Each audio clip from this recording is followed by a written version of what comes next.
નમસ્કાર. ખબર છે, અત્યારે ભારતીય રેલવેમાં એકદમ ચૂપચાપ એક મોટી ક્રાંતિ થઈ રહી છે. એક એવી ટેકનોલોજી જે હજારો લોકોના જીવ બચાવવાની તાકાત ધરાવે છે. અને ના, આ કોઈ સામાન્ય અપગ્રેડ નથી. આ તો જરૂરિયાતમાંથી જન્મેલી એક નવીનતાની કહાણી છે. તો ચાલો જોઈએ કે આ કવચ 4.0 આખરે છે શું અને કેમ આટલું બધું મહત્વનું છે. વાતની શરૂઆત એક એવા આંકડાથી કરીએ જે કદાચ થોડો ચોંકાવનારો લાગે. આપણું જે આટલું મોટું રેલવે નેટવર્ક છે ને, ત્યાં દર અઠવાડિયે એવરેજ એક અકસ્માત થાય છે. જી હા, દર અઠવાડિયે એક. આ એક જ આંકડો બતાવી દે છે કે પડકાર કેટલો મોટો છે. અને જુઓ, આ વાત ફક્ત સુરક્ષાની નથી. આ અકસ્માતોને કારણે દેશ પર જે આર્થિક બોજ પડે છે ને, તેની અસર ક્યાંક ને ક્યાંક આપણા બધા પર થાય છે. આ ચાર્ટ જુઓ. છેલ્લા 10 વર્ષમાં 1400થી પણ વધારે અકસ્માતો. મતલબ કે આ કોઈ એક બે વાર બનેલી ઘટના નથી. આ તો વર્ષોથી ચાલી આવતી એક ગંભીર સમસ્યા છે, જેનો તાત્કાલિક ઉકેલ શોધવો ખૂબ જ જરૂરી હતો. જરા વિચારો, દર વર્ષે ઓછામાં ઓછા 150 કરોડ રૂપિયા તો ફક્ત ટ્રેન અને પાટાના સમારકામ પાછળ જ ખર્ચાઈ જાય છે. અને આ તો ખાલી રિપેરિંગનો ખર્ચ છે. એ નુકસાનનું શું, જે આપણને દેખાતું નથી? જેમ કે વેપાર ધંધા અટકી જાય, સપ્લાય ચેન ખોરવાઈ જાય, એ ખર્ચ તો આનાથી પણ ક્યાંય વધારે છે. તો સવાલ એ છે કે આટલી મોટી સમસ્યાનો કોઈ જવાબ છે? હા, બિલકુલ છે. અને એ જવાબ એટલે કવચ 4.0, એક એવો ઉપાય જે સંપૂર્ણપણે ભારતમાં ભારતીયો દ્વારા જ વિકસાવવામાં આવ્યો છે. તો આ કવચ છે શું, બરાબર? એકદમ સરળ ભાષામાં કહું તો એ ટ્રેનનો પોતાનો ડિજિટલ ગાર્ડિયન છે. જો કોઈ કારણસર ટ્રેનનો ડ્રાઈવર સમયસર બ્રેક ના મારી શકે તો કવચ સિસ્ટમ જાતે જ એક્ટિવ થઈ જાય છે અને આપોઆપ બ્રેક લગાવીને અકસ્માત ટાળી દે છે. અને હા, એને SIL 4 સર્ટિફિકેટ મળ્યું છે, જે સેફટીના મામલે દુનિયાનું સૌથી ઉચ્ચ સ્તરનું રેટિંગ છે. આ ટેકનોલોજીની સૌથી ખાસ વાત એ છે કે તે સંપૂર્ણપણે મેક ઇન ઇન્ડિયા છે.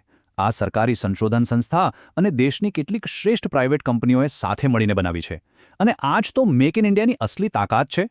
આ સાબિત કરે છે કે જ્યારે સરકારી અને પ્રાઇવેટ સેક્ટર સાથે મળીને કામ કરે ને, તો કેવા ગજબના પરિણામો લાવી શકાય છે. ચાલો, હવે થોડું ટેકનિકલ પાસું જોઈએ કે આ ડિજિટલ ઢાલ આખરે કામ કેવી રીતે કરે છે. કવચ સિસ્ટમ મુખ્યત્વે 5 ભાગોથી બનેલી છે, જે બધા મળીને એક મજબૂત સેફટી ઇકોસિસ્ટમ બનાવે છે. આખી સિસ્ટમ છે ને, એકદમ પરફેક્ટ ટીમવર્કથી ચાલે છે. પાટા પર લાગેલા RFID ટેગ્સ ટ્રેનને કહે છે કે તે અત્યારે ક્યાં છે. એન્જિનમાં લાગેલું કમ્પ્યુટર સતત ટ્રેનની સ્પીડ, લોકેશન અને સિગ્નલ પર નજર રાખે છે. રેડિયો એન્ટેનાથી તે આસપાસની ટ્રેનો અને સ્ટેશનો સાથે સતત વાતચીત કરતું રહે છે. અને જેવો સિસ્ટમને કોઈ ખતરો દેખાય, તરત જ આંખના પલકારામાં એ ઓટોમેટિક બ્રેક લગાવી દે છે. સારું, આ તો થઈ બધી થિયરીની વાતો. પણ અસલ મેદાનમાં ટ્રેક પર આનું પરિણામ શું આવ્યું અને દેશભરમાં તેને લાગુ કરવાનો પ્લાન કેટલો મોટો છે, ચાલો એના પર એક નજર કરીએ. આ આંકડા જુઓ, એનાથી પ્રોજેક્ટની વિશાળતાનો ખ્યાલ આવશે. 4000થી વધુ એન્જિનોમાં કવચ લાગી ચૂક્યું છે. લગભગ 8500 કિલોમીટર લાંબો ઓપ્ટિકલ ફાઇબર કેબલ નાખવામાં આવ્યો છે. તમે કલ્પના કરી શકો છો? આટલો લાંબો કેબલ એટલે લગભગ કાશ્મીરથી કન્યાકુમારીના 2 આંટા થઈ જાય. અને સાથે 1100 નવા ટેલિકોમ ટાવર પણ. આ ખરેખર એક જબરદસ્ત માળખાકીય પરિવર્તન છે. અને હવે આવે છે સૌથી મહત્વનો આંકડો. એ આંકડો જે બતાવે છે કે આ બધી મહેનત સફળ થઈ કે નહીં. જ્યાં કવચ સિસ્ટમનું ટેસ્ટિંગ થયું છે, ત્યાં ગંભીર અકસ્માતોમાં 90% ઘટાડો નોંધાયો છે. 90%! આ એક જ આંકડો આખી ટેકનોલોજીની સફળતાની કહાણી કહી દે છે. ચાલો, હવે આ સિદ્ધિને દુનિયાના પરિપ્રેક્ષ્યમાં જોઈએ.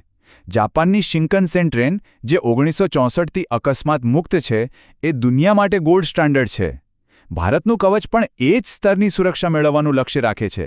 પણ અહીં એક મોટો તફાવત છે. ભારતનું નેટવર્ક જાપાન કરતાં ઘણું વધારે જટિલ છે. અહીં પેસેન્જર ટ્રેન અને માલગાડી બધું એક જ ટ્રેક પર ચાલે છે. આ પડકાર વચ્ચે આવી સિદ્ધિ મેળવવી એ ખરેખર મોટી વાત છે. પણ વાત અહીં પૂરી નથી થતી. કવચ 4.0 ખાલી એક સેફટી સિસ્ટમ નથી. એનાથી ઘણું વધારે છે.